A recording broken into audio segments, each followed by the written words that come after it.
یہ ہمیں ایک بڑی ہستی کی طرف لے جاتا ہے، یعنی خداوند یسوع مسیح، جس کے متعلق لکھا ہے تو بنی آدم میں سب سے حسین ہے، لیکن کون خداوند کے حسن کی تاب لا سکا ہے؟ کیا دنیا یا ایماندار جو خداوند کی فکر کرتے ہیں؟ دنیا کے لیے خداوند کی کوئی شکل و صورت ہے نہ خوبصورتی، اور جب ہم اس پر نگاہ کریں تو کچھ حسن و جمال نہیں، لیکن مسیح ہمارے لیے بنی آدم میں سب سے حسین ہے۔ بھائی افراہیم، اس سے ایک سوال پیدا ہوتا ہے کہ آستر جیت گئی جی اور وہ ہر دیکھنے والے اور بادشاہ کی منظور نظر ہوئی، کیا وہ اتفاقاً جیت گئی؟ مثلاً بہت سے لوگ اتفاقاً ہی مشہور ہو جاتے ہیں، جیسے کہ جب ایک فٹ بال کا کھلاڑی فٹ بال کا فائنل کھیلتا ہے اور وہ گول کرتا ہے جس سے پہلے وہ مشہور نہ تھا، لیکن اچانک ہی وہ مشہور ہو جاتا ہے، لہٰذا کچھ لوگ اتفاقاً مشہور ہو جاتے ہیں۔ لہٰذا میں آپ سے پوچھنا چاہوں گا، کیا آستر بھی اتفاقاً کامیاب ہوئی یا اس کے پیچھے کسی اور کا ہاتھ تھا؟ مجھے نہیں لگتا کہ آستر افقا جیت گئی۔ خداوند کی لغت میں ایسا کوئی لفظ شامل نہیں ہے، بلکہ وجہ خدا کا مقصد اس کا ارادہ اور ذہن تھا۔ یہ خدا کی سوچ تھی کہ آستر جیتے اور تاج اپنے سر پر سجا کر حکمرانی کرے اور اس وقت کی بہت بڑی سلطنت کی ملکہ کہلائے۔ یہ خدا کا منصوبہ اور قانون ہے جو انسانی سوچ سے قطع نظر ہے۔ خداوند ہی وہ ہے، ڈھاتا اور تعمیر کرتا ہے، وہی بادشاہوں کو مغلول اور قائم کرتا ہے۔ لہٰذا آستر ایک الہی منصوبے اور مقصد کے تحت آئی تھی۔ اس سے پہلے کہ اخویریس ملکہ کو مقرر کرنے کے لیے مادی اور فارس کے ساتھ معاہدے پر دستخط کرتا، خدا یہ جی، خدا نے حکم اسے دے پہلے ہی چکا ملکہ تھا۔ مقرر کر دیا تھا۔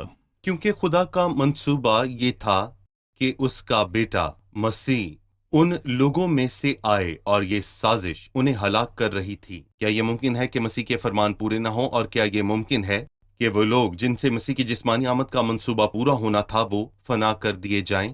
خدا نے اسے ایسے مقام پر رکھا تاکہ وہ اپنے لوگوں کو بچا سکے جو ان کے خلاف سازش ہو رہی ہے۔ بھائی فیاض، ہم یہاں ایک وقفہ لیں گے اور اس کے بعد آپ سے مردوکی کے متعلق جانیں گے جو بادشاہ کے پھاٹک پر بیٹھا تھا۔ ہمیں اس کے متعلق مزید جاننے کی ضرورت ہے کہ وہ بادشاہ کے پھاٹک پر کیوں بیٹھا تھا، تو یہ جانیں گے ایک چھوٹے سے وقفے کے بعد۔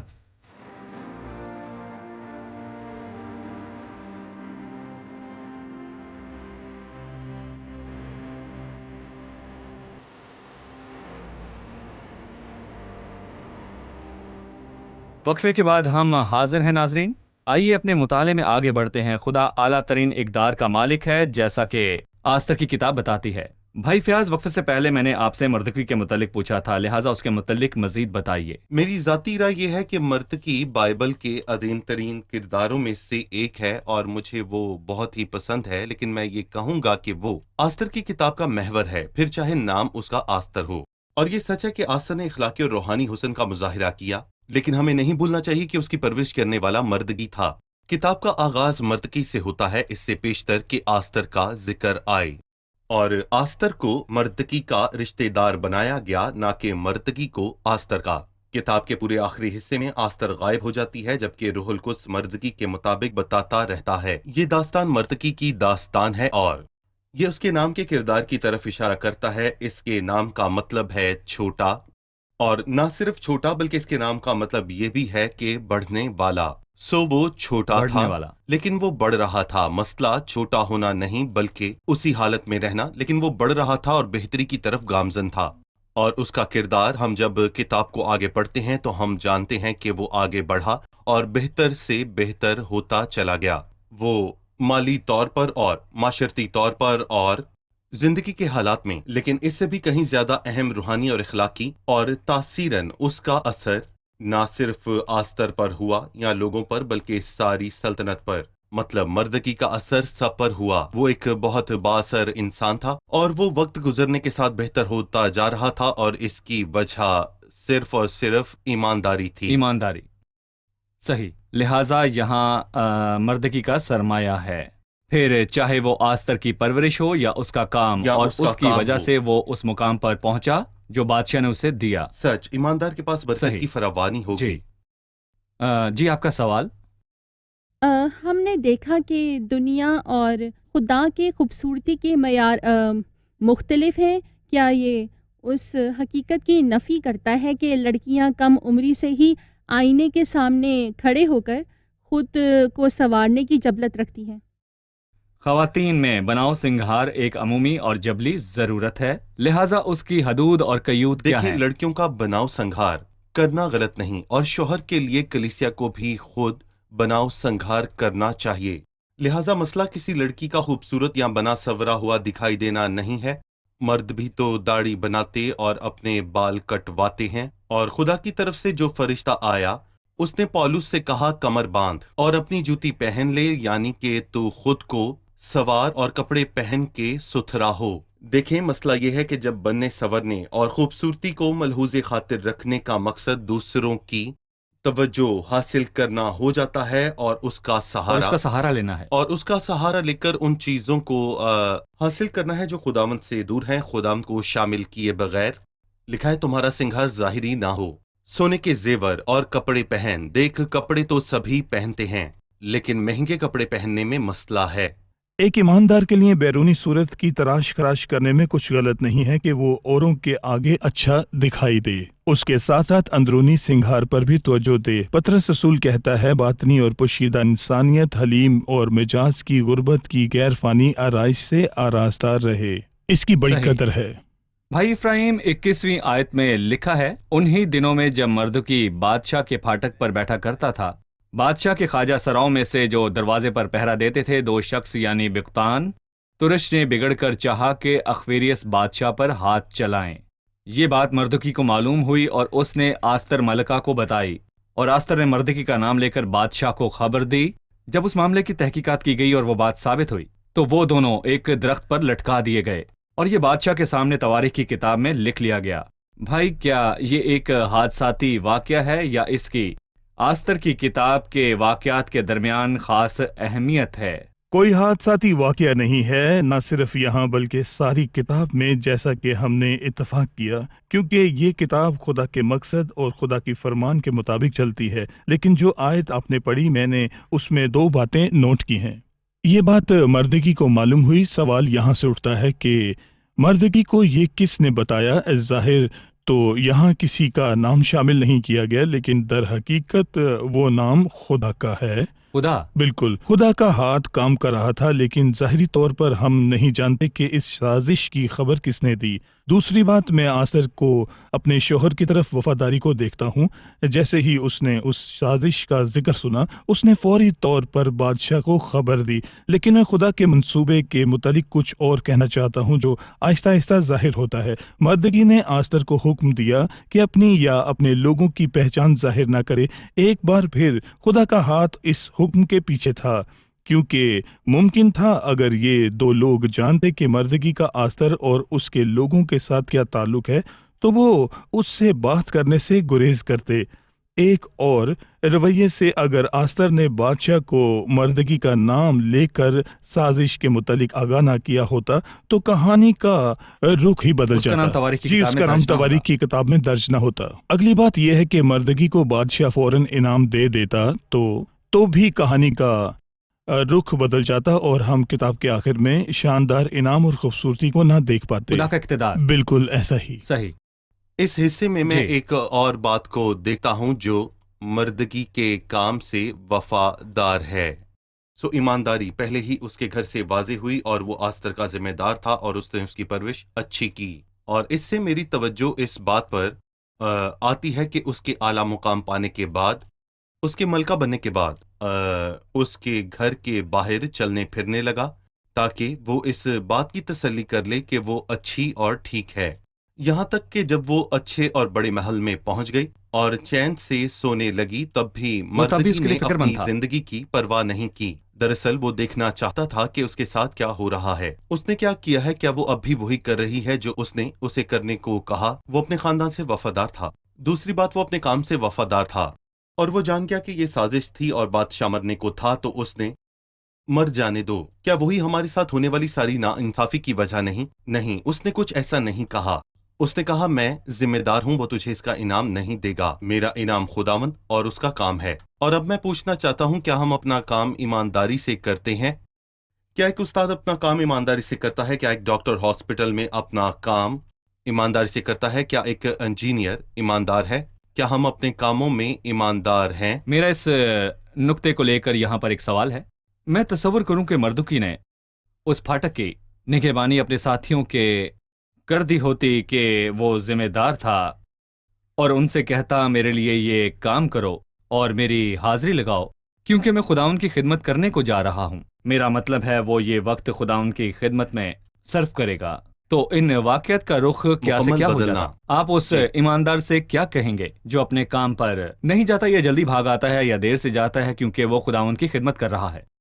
نہیں، مردگی کی کہانی بتاتی ہے کہ اس کی ایمانداری کی ترتیب مختلف طور پر ظاہر ہوئی۔ آئے ہم ان واقعات پر غور کرتے ہیں۔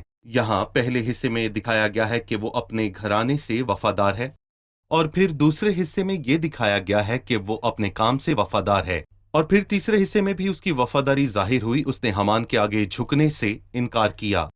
ٹھیک ہے، اور جب میرے گھر یا میرے کام کے حالات ہی ٹھیک نہ ہوں تو میں خدا کی خدمت یا منادی نہیں کر سکتا، نہ ہی خدا کی اچھی باتیں جی، بتا سکتا ہوں۔ صحیح، شاندار باتیں۔ ہم یہاں پر ایک وقفہ لیں گے اور وقفے کے بعد مطالعے کو آگے بڑھائیں گے۔ عزیز ناظرین، ایک چھوٹے سے وقفے کے بعد دوبارہ حاضر ہوں گے۔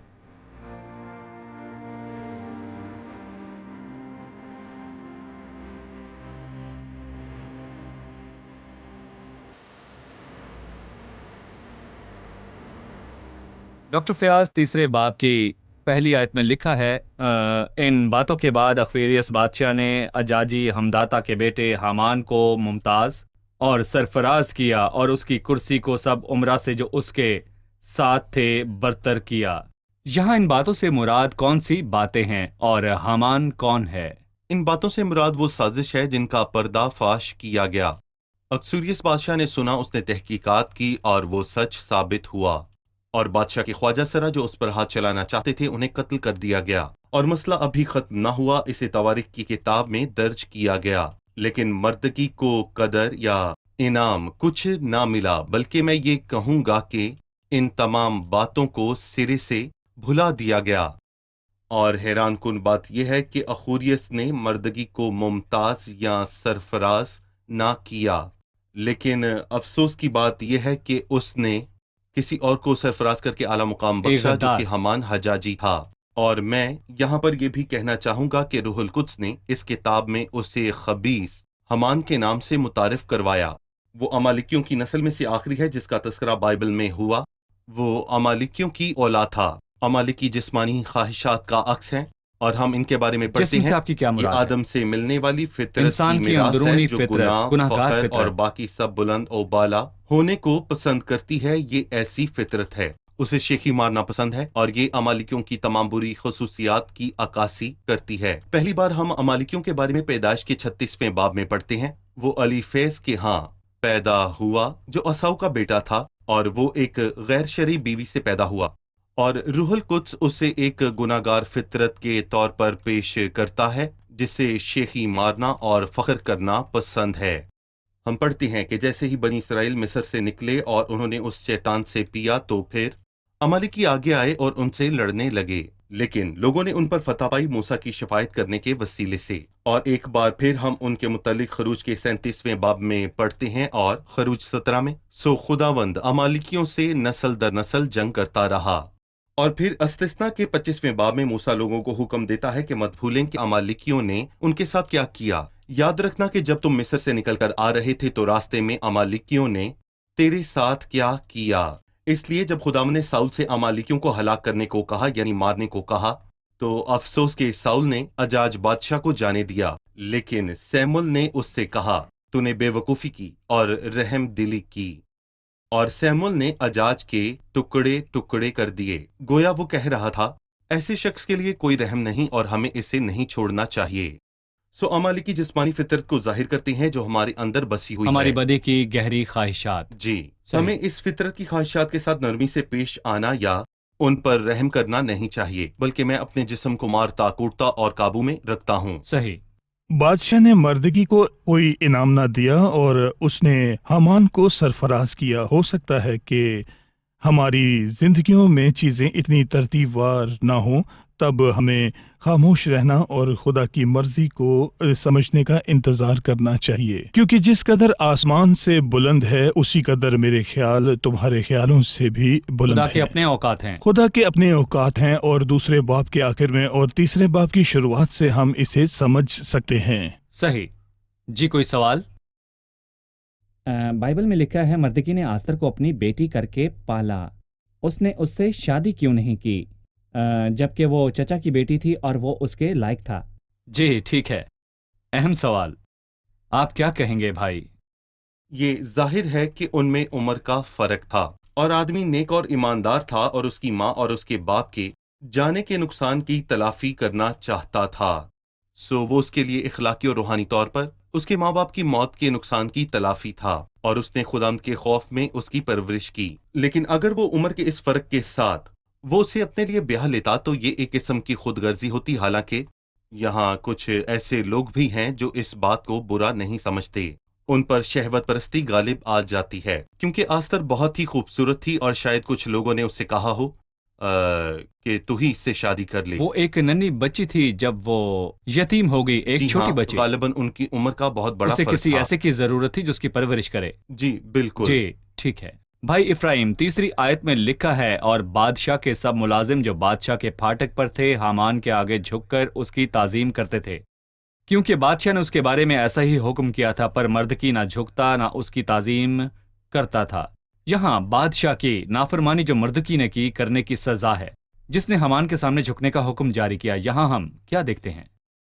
مجھے نہیں لگتا کہ مردگی کوئی انقلابی یا باغی ہے، بلکہ وہ اصول پرست شخص ہے۔ ہمیں آدمیوں کے حکم کی نسبت خدا کا حکم ماننا زیادہ فرض ہے۔ مردگی ایک یہودی تھا اور شریعت میں لکھا ہے تو خداوند اپنے خدا کو سجدہ کر اور صرف اسی کی عبادت کر۔ وہ خداوند کی عبادت کرتا ہے اور اسی کے آگے جھکتا ہے، چاہے اس کی قیمت جو بھی ہو، چاہے احکام کتنے ہی برے اور طاقتور شخص کی طرف سے لیکن وہ اس جاری وجہ ہوئے سے ہوں۔ مارا جا سکتا تھا۔ وہ اپنا سب کچھ قربان کر دینے سے پیچھے نہ ہٹا۔ کیا وہ لاپرواہ تھا؟ میرا مطلب وہ اپنا سر جھکا سکتا تھا تاکہ اس کی جان بچ جائے۔ میں آپ کو خدا کے کلام سے ایک سے زائد حیران کن واقعات بتا سکتا ہوں، جیسے دانیل کی کتاب تیسرے باب میں 3 مردوں اور صدرک میثق ابدنجو نے نبوکت نظر کی نسبت کردہ سونے کی مورت کے سامنے جھکنے سے انکار کر دیا، اور وہ جانتے تھے کہ اس سے مطمئن تھے، اور جب نبوکت نظر نے ایک اور قاصد کو بھیج کر مسئلے کا حل کرنا چاہا تو انہوں نے اسے واضح طور پر بتا دیا، اس امر میں ہم تجھے جواب دینا ضروری نہیں سمجھتے۔ گویا وہ کہنا چاہتے تھے کہ ہم ہرگز اپنے فیصلے سے پھرنے والے نہیں، چاہے ہمیں اس بھٹی میں کیوں نہ پھینک دیا جائے جس کی آگ 7 گنا بڑھ گئی تھی۔ خداوند کے سچے گواہ ہر دور میں اور ہر زمانہ میں رہے ہیں، مثلاً ایلیا کے دنوں میں جب اس نے کہا بنی اسرائیل نے تیرے مذہبوں کو ڈھا دیا اور تیرے نبیوں کو تلوار سے قتل کر دیا، ایک میں ہی اکیلا بچا ہوں۔ جی صحیح۔ آج کے پروگرام سے آپ نے کیا سیکھا؟ مجھے آستر کی یہ بات بہت اچھی لگی کہ وہ اپنے بناؤ سنگھار میں مصروف نہ ہوئی، بلکہ اس نے خود کو خداوند کے حوالے کیا، اور خداوند نے اسے قدرتی حسن سے خوبصورت بنایا اور ان سب کی نگاہ میں اس سے خوبصورت بنایا جنہوں نے اسے دیکھا۔ صحیح جی آپ۔ مجھے مردکی کے نام کا مطلب پسند آیا، چھوٹا مگر بڑھنے والا، اور ہم نے جانا کہ اس کے بڑھنے کا راز اس کی ایمانداری تھی، اور اس کی ایمانداری اس کی خدمت میں ظاہر تھی، یہ اس کے گھرانے اور اس کے کام میں ظاہر تھی، اور ہمیں اسی بات کو اپنی زندگی میں بھی لانا ہے، کیونکہ ہماری خدمت ہماری عملی زندگی سے زیادہ بڑھ کر ہے۔ مجھے یہ بات بھی پسند آئی کہ ہمیں خدا کے وقت پر بھروسہ کرنا ہے، کیونکہ کبھی کبھار زندگی کے کسی موڑ پر ہم یہ نہیں سمجھ پاتے کہ حالات کہاں جا رہے ہیں، لیکن جب عکس مکمل ہو جاتا ہے تو ہم جان پاتے ہیں۔ صحیح۔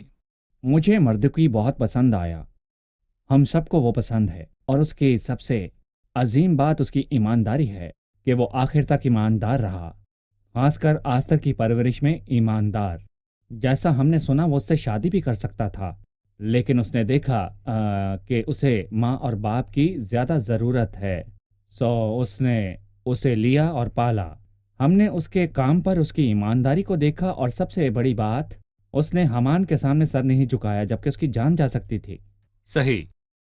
مجھے یہ بات پسند آئی کہ خدا کی لغت میں اتفاق جیسا کوئی لفظ نہیں ہے، اور چاہے حالات مشکل ہی کیوں نہ ہوں، خدا اختیار کا مالک ہے، اور چاہے میں جتنی بھی بڑی کامیابی حاصل کر لوں، میں جانتی ہوں کہ اس کی وجہ خدا ہی ہے۔ زبردست، شکریہ، خداوند آپ کو برکت دے۔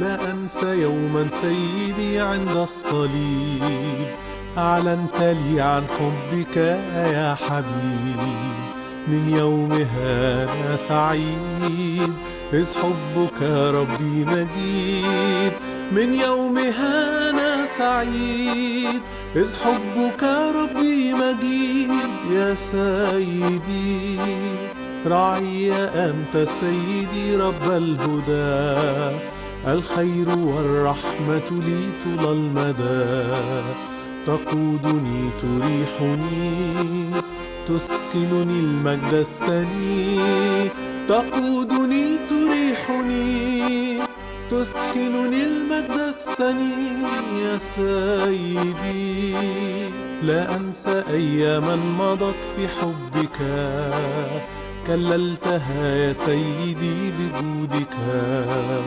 خطايا تشهد لك أيامي تحكي حبك خطايا تشهد لك أيامي تحكي حبك يا سيدي